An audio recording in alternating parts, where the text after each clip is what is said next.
The Vendome Fire Memorial, a visual essay by Casey Golomsky. Since the tragedies of 9/11, the occupational role of firefighter has risen to prolific heroic status in American popular mythology. The American firefighter has become an icon of idealized notions of masculinity, bravery, strength, and perseverance. They are seen as civil soldiers, protecting citizens from the ravages of the elusive and dangerous element of fire. Bostonians throughout history have experienced loss and tragedy because of fire. One infamous disaster was the 1972 Vendome Hotel Fire. The historical event is remembered through a public monument, and here I will discuss the interpretive and design strategies employed at the site. The sculpture was commissioned by the City of Boston and funded through individual and corporate donors. The $200,000 memorial was produced by sculptor Ted Clausen and landscape architect Peter White. The memorial was erected on the 25th anniversary of the fire in summer of 1997. It is situated at the end of the boulevard at the corner of Commonwealth Avenue and Dartmouth Street, where the Vendome Hotel was located. As one enters the tree-lined boulevard, one is greeted by two signposts commemorating the dedication ceremony. One features the seal of the city and plaque of the former hotel.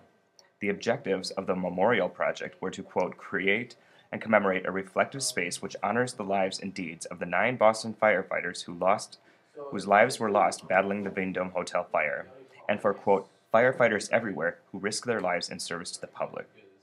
The memorial visitor is guided along the arc by following the chronological line of events taking place that Father's Day in 1972. 2:35 p.m. was the first transmission indicating a fire at Vendome Hotel. As one follows the timeline, more alarms are raised and more firefighters respond to the scene. Although the fire was taken under relative control, at 5:28 the southwest corner of the building collapsed, trapping 12 firefighters and killing 9. Sculptor Ted Clausen's description of the memorial says, the convergence of the arc's highest point, the bronze coat and hat, and description of the fire's unexpected outcome direct attention to the site of the fire. Along with the chronology of the events, one is shown a number of quotations from firefighters discussing the nature of their work. Quote, "We are not heroes, we do our jobs." Interestingly, this quotation was made prior to 2001 and the arguable elevation of the firefighter as heroic archetype. Although negating the valuation of the occupation as heroic, the occupation is nonetheless one that potentially compromises the very individuals undertaking it. Certainly not all occupations carry this volatile element, and the individual taking on the job of firefighter is aware of it. The element of uncertainty haunts visitors of the memorial. The undetermined nature of the fire, its hidden yet present nature, makes it a definitive index. Where there is smoke, there may or may not be fire. Danger is ever present, yet remains obscured. The memories of the fire are effectively smoldered in discourse, as one firefighter quotes, "We do not talk about the tragic fire. We go home to our families." Forgetting tragedy is another aim that those practicing the profession must undertake. Quote, "The worst is death, but you learn to let it go. You wouldn't be able to do your job."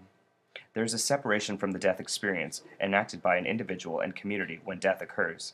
The firefighter notes that one must learn this separation. It is not easy nor inherent. The separation is necessary, however, in the firefighter's minds, for a continuation of mourning is seen to be an impediment to one's success in accomplishing his occupational tasks. Finally, there is an element of Durkheimian collective effervescence in the firefighter's aims.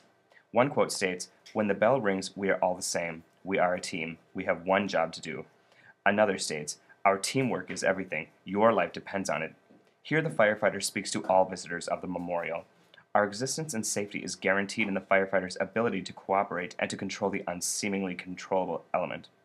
Perhaps the most poignant quote of the memorial is, "There is an unknown to every fire.